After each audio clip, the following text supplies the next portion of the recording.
Hi mga karag-karag, welcome back to my vlog. Isang magandang umaga sa inyong lahat mula dito sa Lasak City. At ito ang ating MOBA photoshoot menopausal distraction. Loko, di ba? Inunahan ko na yung MOBA sa kanilang pa-makeup system mga karag-karag, di ba?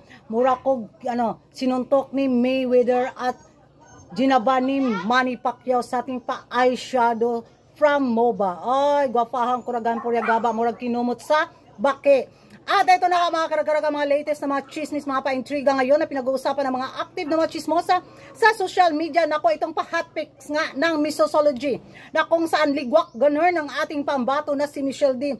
Maraming mga beauty pageant lovers na mga taga-Pilipino ang napataas ng kilay. What happened? Ano daw? So, ang magiging reaction ko nito mga karag-karag, kiber. Oh, ganon. Sino ba sila? Oh, diba? Ganon. Hotpics lang yan. Hindi sila yung judges. Kaya wag kayong mabahala. Kalmahan nyo lang. Kung hindi nila beat si Michelle D sa kanilang pa-hotpics, panindigan nila yan hanggang finals. 'Di ba? Kung marami ang marami mga beauty pageant lovers sa social media, daw yung sama ng loob ng Missosology kay Michelle D. Kahit man lang daw sa katapusan bitaw sa kanilang listahan, hindi ipinasok ang pambato ng Pilipinas. Siguro hindi nila naramdaman si Michelle D sa kanilang radar. Kaya yun na lang yung pagligwak, ganon, pag-ikis nila sa ating pambato, di ba?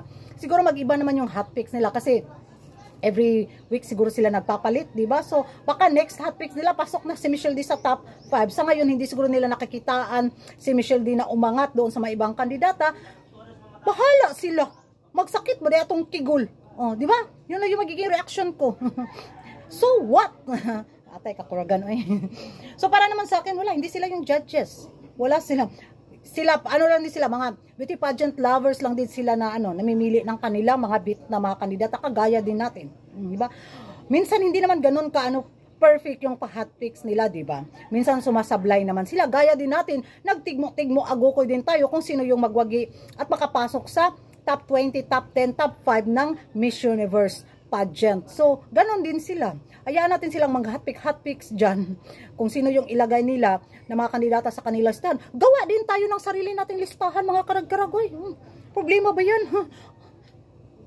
Gusto nila yan, gustuhin nila, gusto natin to, gustuhin din natin to. Kung iligwak nila si Michelle D, tapos makapasok si Michelle D sa highest placement, sino ang napahiya? Di sila rin, di ba? Hindi tayo. So para sa akin, walang problema. Huwag nating i-stress yung sarili natin, huwag nating anuhin na maano si Michelle D, di ba? Support pa rin tayo. So challenge nga to kay Michelle D na niligwak ako ng isa sa mga sikat na beauty pageant pages na may maraming followers na, di ba? Tapos dapat igihan ko talaga pag makapasok ako sa kung sakali pala rin ako masugit ko yung corona or magka first runner up, second runner up, third runner up, makapasok ako hanggang top 5. Sino yung balikan? Hindi tayo, sila. Ganun lang yung mga karkarag, kagilok na yun sa ako ang sinina.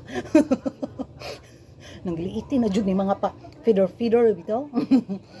So, yan na mga karkarag, ano yung masasabi nyo na ligwak, ganun. Si Michelle D sa pa-hotpics ng Missosology, wala talaga sa listahan.